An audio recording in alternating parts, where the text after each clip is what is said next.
Quem tem razão? Ei, agora é hora de debate aqui no Jornal Jovem Pan. Quem tem razão? A desoneração da folha é inconstitucional? Nós estamos em contato agora com o deputado Orlando Silva, deputado federal pelo PCdoB de São Paulo, relator da medida que incluía a prorrogação da desoneração da folha até o final do ano que vem. E estamos em contato também com o Diego Garcia, deputado federal pelo Podemos do Paraná, vice-líder do governo na Câmara. Deputado Orlando, boa tarde. Boa tarde, Denise. Boa tarde, deputado amigo Diego. É um prazer falar com vocês e com os amigos da... Deputado Diego Garcia, boa tarde. Boa tarde, Denise. Boa tarde, Orlando. Boa tarde a todos aqueles que nos acompanham em todo o Brasil aí pela Jovem Pan. E antes de começarmos a nossa discussão, vamos ouvir o Bruno Bianco, que é secretário especial de Previdência e Trabalho do Ministério da Economia. Ele participou na sexta-feira passada do programa Economia em Foco aqui na Jovem Pan e falou sobre esse tema. Vamos conferir. Não há nenhuma discussão quanto ao mérito. Essa questão é uma questão absolutamente técnica, né? E também não é a questão de falta de pertinência, nem tampouco a questão de ferir a lei de responsabilidade fiscal. Essa medida ela seria inconstitucional, o motivo pelo qual o presidente da República teve que optar pelo veto, né? Então, na prática, com a aprovação da reforma da Previdência, fica proibida qualquer tipo de substituição de contribuição com base na folha por outro tipo de contribuição. A Constituição ficou expressa após a aprovação da emenda constitucional da reforma da Previdência, até por conta e visando a preservação da própria verba que é destinada diretamente à Previdência Social.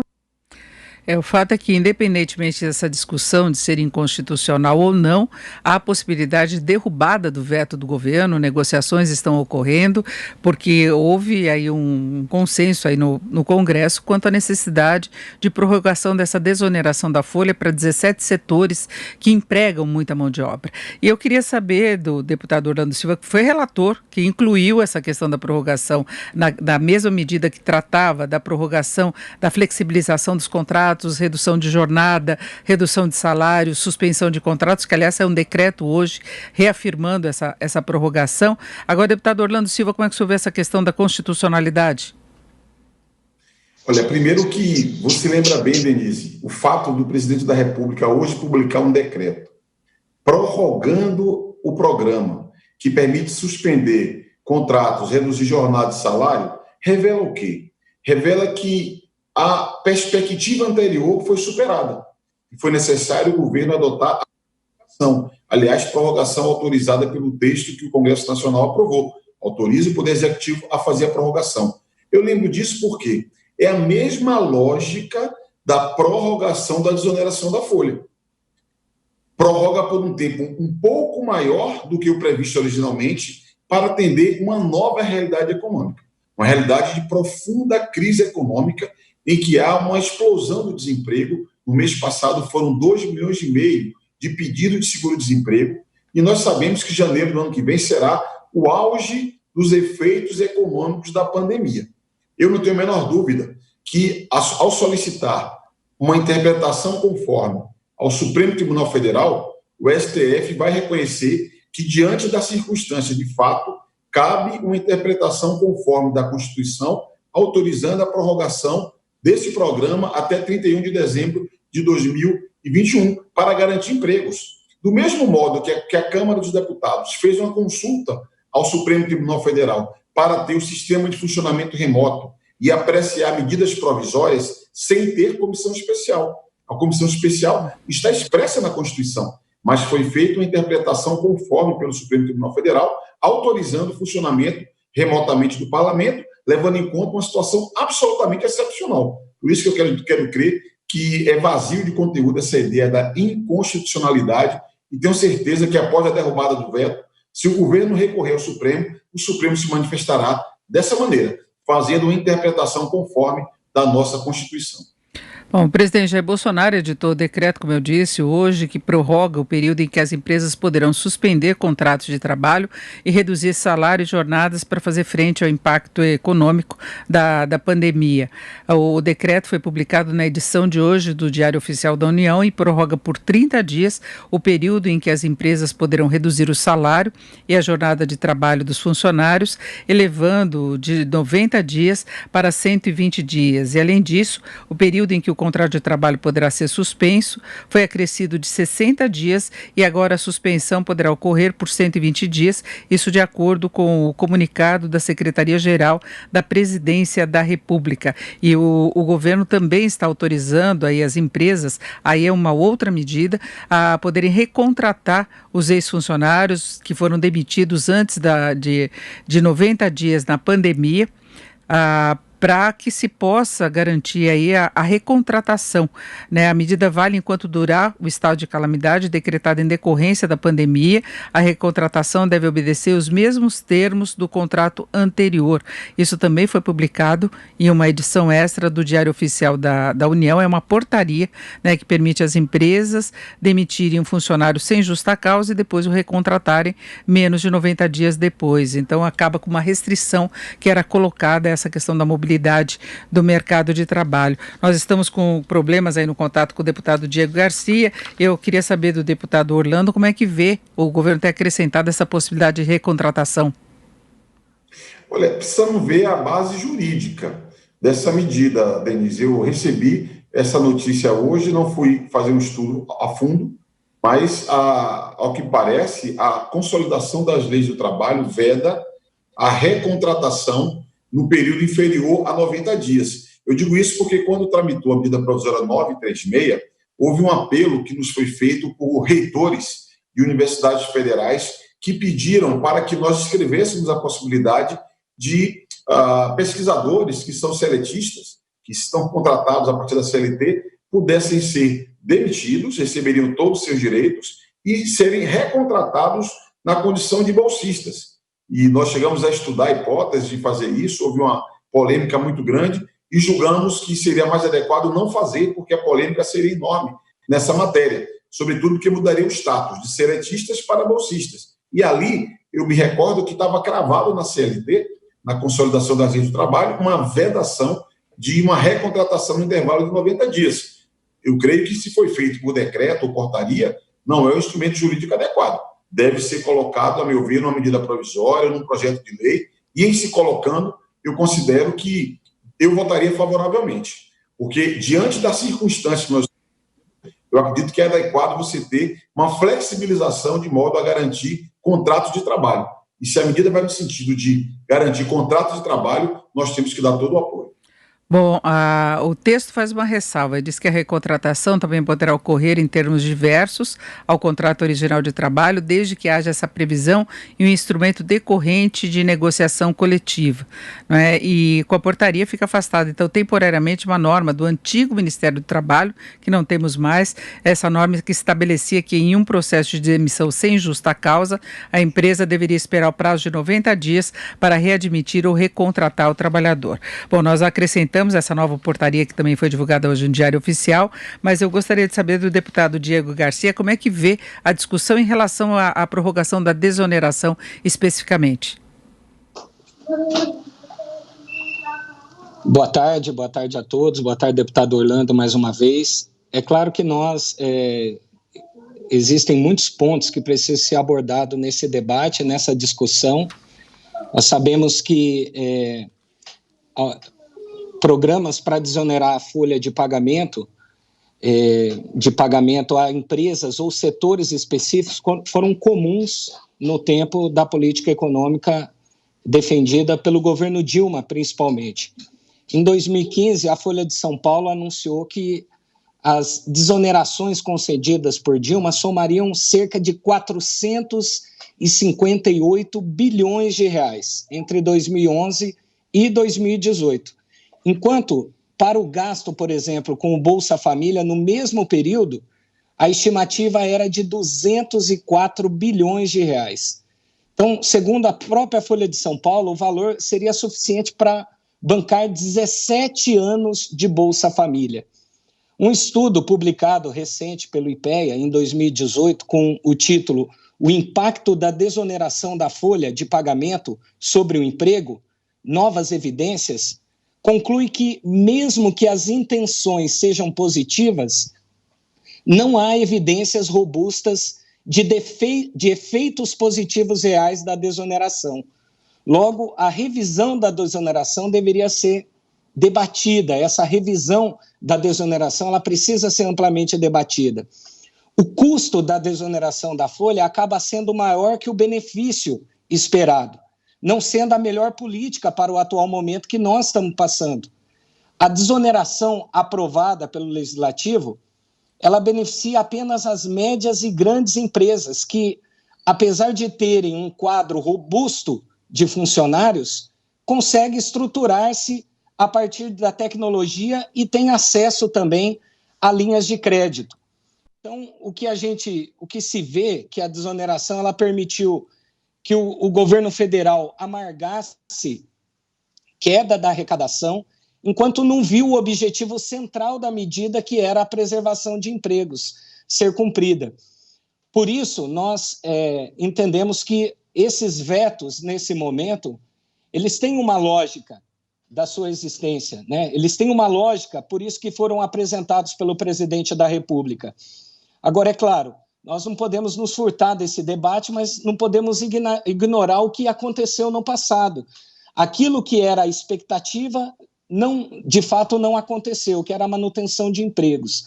Então, nós temos que reforçar esse debate, ampliar esse debate, e por isso o governo federal encaminhou esses vetos agora que vão ser analisados pelo Congresso Nacional.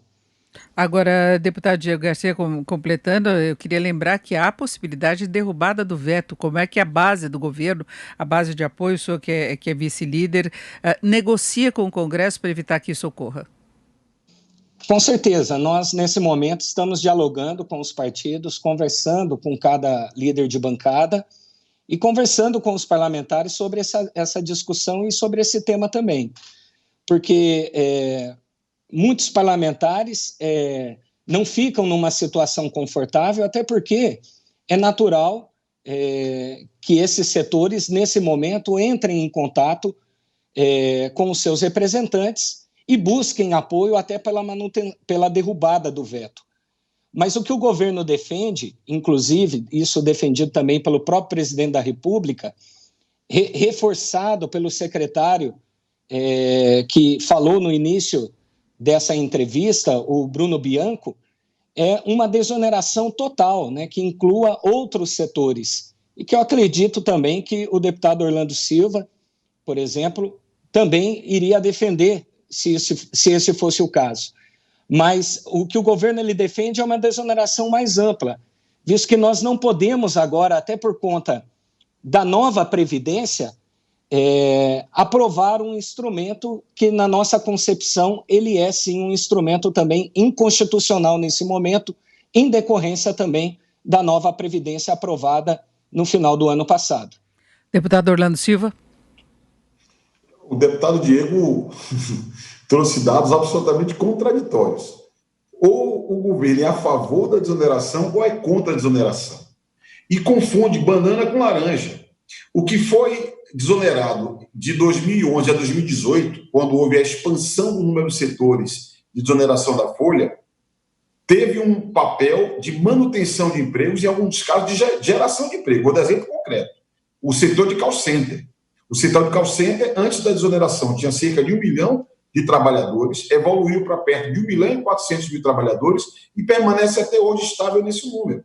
Se a gente for observar o setor de tecnologia de informação e comunicação, TIC, é a mesma coisa. Se observar o setor de comunicação, é só ir no CAGED, no Cadastro Geral de Emprego, e perceber qual que é o nível de emprego nesse período e a vantagem que foi implementar a desoneração da folha. Portanto, é falso dizer que não teve nenhum impacto na geração de emprego. É evidente que nesse período, com a expansão do desemprego, manter emprego já é um grande ganho para os trabalhadores. Essa é a primeira questão.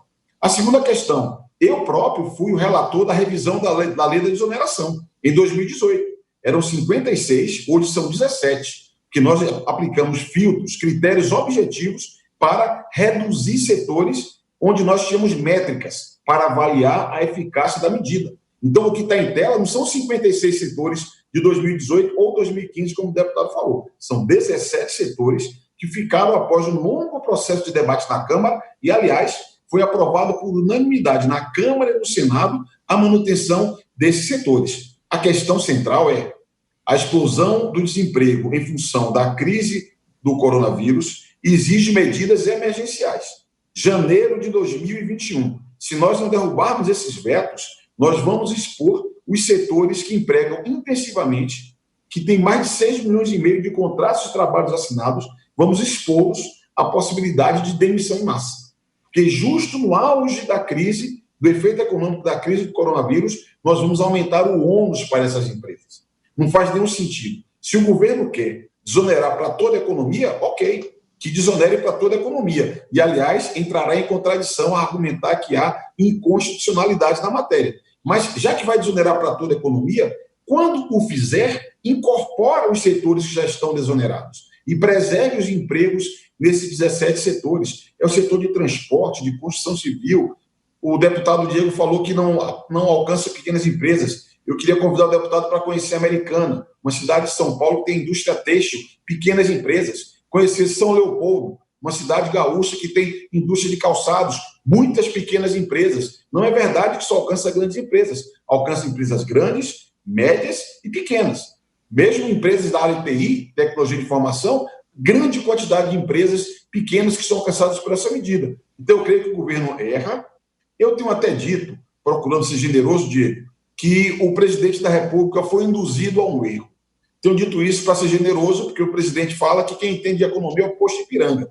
Minha impressão é que o Posto Ipiranga está atrapalhado, porque ele está querendo fazer uma chantagem com o Congresso. Eu autorizo a ampliação da desoneração se vocês me entregarem a CPMF. Isso não vai acontecer, porque não tem ambiente político para retomar a CPMF nem para aumentar imposto. A hora é de cuidar da geração de emprego. E derrubar o veto do presidente é ajudar até o governo dele, para que empregos sejam preservados. Então, deputado Diego Garcia, como é que o senhor vê essa discussão colocada? A gente vê o deputado Orlando Silva reafirmando, né, a defesa da prorrogação da desoneração. E eu queria saber, no Congresso, como é que o senhor vê a situação hoje? Olha, muito bem, é justamente injusto essa política seletiva.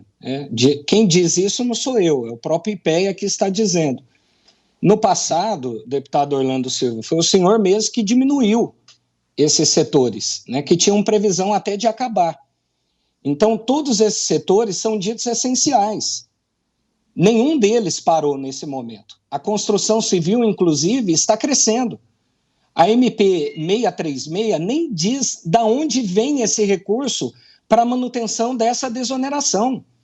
Valoriza as medidas de previsão de emprego.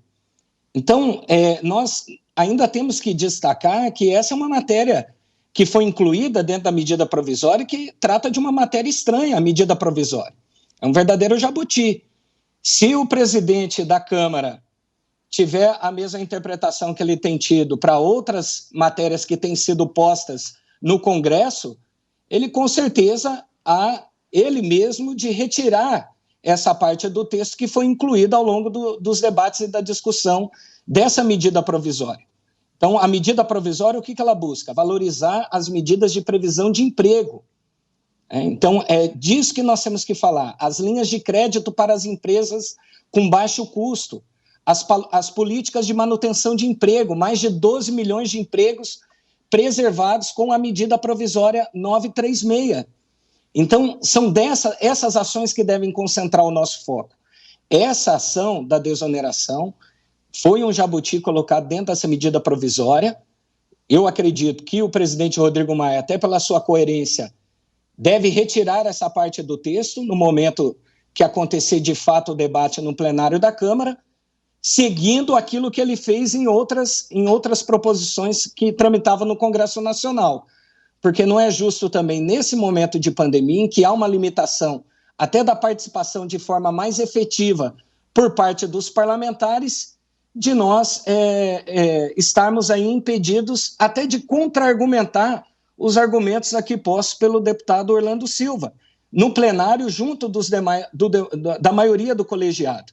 Então, nós esperamos que essa parte do texto ela seja retirada, que nós possamos discutir isso de uma forma horizontal, que possa abarcar um número, a totalidade da desoneração, atingindo a todos e não apenas uma parcela de setores. Então, nós precisamos avançar nessa discussão, o governo está disposto a fazê-la e deve, com certeza, encaminhar uma proposta que tenha uma ação mais horizontal e que possa atingir o maior número de setores, e não essa proposta que está sendo colocada na forma de um jabuti dentro da medida provisória em discussão.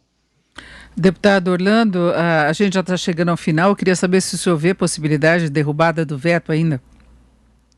Com certeza. E o deputado Diego ele deve estar um pouco confuso, porque o presidente Rodrigo Maia não pode retirar o texto. O texto já foi votado, já foi aprovado, com voto, inclusive, do deputado Diego, com voto do líder do governo. Esse texto, deputado, já foi aprovado e foi encaminhado por todos os líderes. O líder do seu partido encaminhou a favor, o senhor votou a favor, o líder do governo encaminhou a favor, o líder do governo votou a favor. Não tem que tirar mais texto, já foi aprovado esse texto. E uma matéria é correlato, uma matéria que é medida para proteger emprego, uma medida provisória que cria um programa emergencial para a preservação de emprego. Essa é a epígrafe da medida provisória. E o conteúdo da desoneração da folha é manter emprego, é a obrigatoriedade que as empresas têm. Então, o deputado Diego deve estar um pouco confuso. Como o governo, de resto, a equipe econômica é muito confusa. O Guedes fala que quer desonerar para todo mundo, mas não quer permitir nem que uma parte fique desonerada. Então, eu lamento essa confusão da equipe econômica, acaba gerando confusão na cabeça do presidente, até mesmo na base de apoio do governo. Essa confusão não serve ao Brasil. Por isso, eu tenho convicção que o plenário da Câmara e do Senado deve derrubar os vetos do presidente para bem do emprego. Temos que preservar emprego e renda dos trabalhadores. E, deputado Diego Garcia, já houve alguma coordenação aí das vice-lideranças, das lideranças do governo no Congresso, que houve inclusive uma recomposição recente, eu lembro que o senhor é vice-líder do governo na Câmara, para se defender no caso da derrubada de vetos, que são várias outras questões também colocadas, não apenas a desoneração, tem o veto em relação a ações especiais de proteção para os indígenas, a questão da não obrigatoriedade do uso de máscaras, e tudo isso pode ser discutido num pacote só. Com certeza. Primeiro dizer ao deputado Orlando, né, que quem fez confusão sem prever orçamento para desoneração foi o próprio deputado, foi o próprio parlamentar. Então não existe confusão da parte do governo. O que o governo defende é uma nova proposta que possa atingir de forma horizontal o maior número de setores e não apenas uma parcela, como a que foi feita no passado, e demonstrando resultados ineficientes comprovados pelos estudos apresentados pelo IPEA recentemente, inclusive. O governo está trabalhando a sua base, houve uma reorganização da base do governo, tanto no Congresso como na Câmara. Vários parlamentares estão aderindo a essa nova composição, somando de forma suprapartidária, de vários partidos diferentes. O governo está se reorganizando dentro do Congresso para justamente poder, no momento de discussão, de debates, seja das medidas provisórias, dos projetos de lei, principalmente nesse momento de pandemia, que a gente consiga, da melhor forma possível, construir os textos e convergir textos dentro do plenário da Câmara, inclusive junto com a oposição. O deputado Orlando sabe, eu, inclusive, já por diversas vezes nós construímos textos junto no plenário da Câmara, quando eu líder também do meu partido, ou em outros momentos, nós tivemos a oportunidade de dialogar, e é isso que o governo quer. O governo vai dialogar buscando o maior número de consenso possível nas matérias. Agora, nesse caso específico, como é o veto, nós vamos trabalhar com os parlamentares que compõem a base do governo pela manutenção do veto do presidente da República e com o compromisso por parte do governo de encaminhar uma proposta que seja muito mais ampla, que possa abarcar um número muito maior de setores envolvidos e que possam ser também beneficiados com essa desoneração. Mas mostrando também de onde que nós vamos prever essa receita dentro do orçamento da União. Então, nós não podemos agir de forma irresponsável, ferindo a nossa lei de responsabilidade fiscal, num momento tão crítico como esse. Então, nós vamos atuar dessa forma no Congresso, junto aos parlamentares, defendendo a manutenção do veto feito pelo presidente da República. Ok. Bom, e fechamos por aqui o nosso Quem Tem Razão. O debate contou com a participação do Diego Garcia, deputado federal pelo Podemos do Paraná, vice-líder do governo na Câmara, e também Orlando Silva, que é deputado federal pelo PCdoB de São Paulo. Diego Garcia, muito obrigado, uma boa tarde. Boa tarde, Orlando, boa tarde, Denise. Orlando Silva, muito obrigado, uma boa tarde. Boa tarde, Denise, boa tarde, Diego. Eu agradeço a oportunidade dessa conversa. Boa tarde a todos os amigos da Jovem Pan.